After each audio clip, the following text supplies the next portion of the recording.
Break के बाद एक बार फिर आपका बहुत स्वागत है। नमस्कार, मैं सोनाली और आप देख रहे हैं केकेडी न्यूज। जी हाँ, आपको बता दें, लोकसभा चुनाव से पहले तैयारियां तो शुरू हो गई थी पार्टियों की, लेकिन उससे पहले जो लगातार सरकार पर हमले किए जाते विपक्ष द्वारा, वो तैयारी भी शुरू कर दी गई है। आपको बता दें, सपा सुप्रीमो अखिलेश यादव को सीबीआई का समन तलब किया गया। इसके साथ ही सीबीआई ने अवैध खनन मामले में 29 फरवरी को अखिलेश यादव को पूछताछ के लिए बुलाया है। आपको यह भी बता दें कि अखिलेश यादव ने आज ही प्रेस वार्ता की थी। राज्यसभा चुनाव में जो कुछ भी हुआ, राज्यसभा चुनाव से पहले 8 पार्टी के बड़े चेहरे छोड़ करके पार्टी को चले गए, जिसके बाद ये प्रेस वार्ता की गई। लेकिन लोकसभा चुनाव होने से पहले एक और बड़ा झटका लगा है सपा को, साथ ही अखिलेश यादव को भी। केंद्रीय जांच एजेंसी ने अखिलेश यादव को सीआरपीसी की धारा 160 के तहत नोटिस जारी करते हुए पेश होने को कहा है। बता दें, अखिलेश यादव को जनवरी 2019 में दर्ज की गई सीबीआई की एफआईआर के संबंध में यह तलब किया गया है। वहीं हमीरपुर में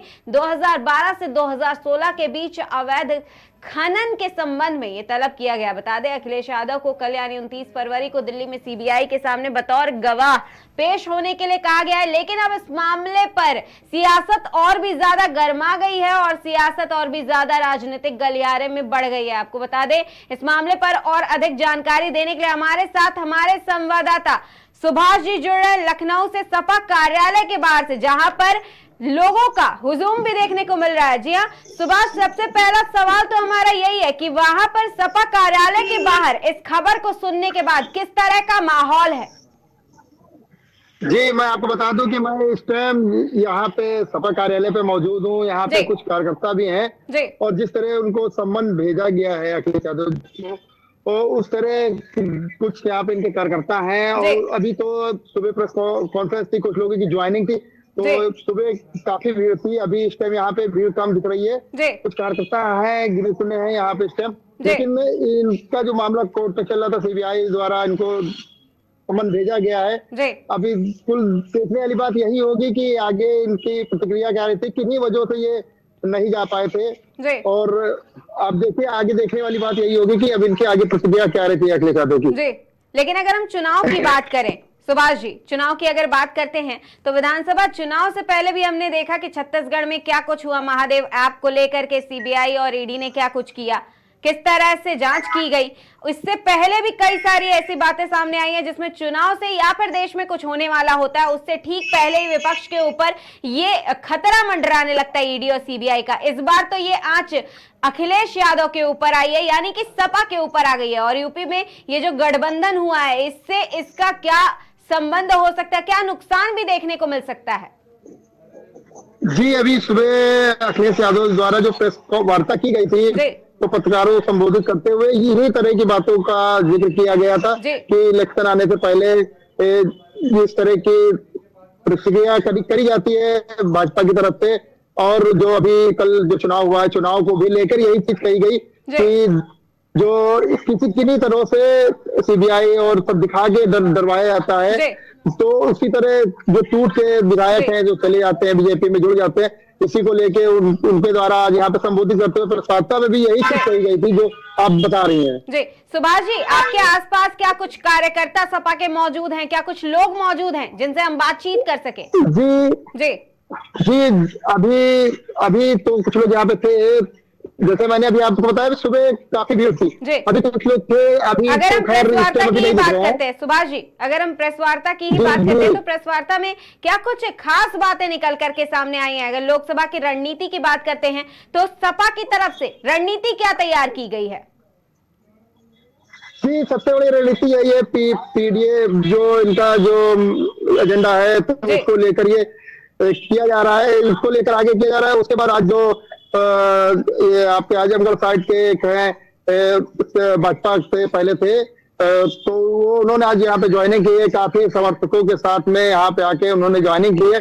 उसको लेकर प्रेस वार्ता की गई थी और वो कुछ जो पत्रकारों के सवाल थे कि कल जो इनके जो विरोध में वोटिंग हुई है, उन विधायकों के लिए क्या करा जाएगा, और उसको भी उन्होंने कहा कि उसमें अभी मैं कुछ नहीं करूंगा, वो तो जिसके जो न्यायिक कार्य होगी उसके हिसाब से होगा। कुल मिला के उन्होंने बस यही कहा है कि जो कानूनी प्रतिक्रिया होगी उसके हिसाब से ही उस पर कार्रवाई होगी।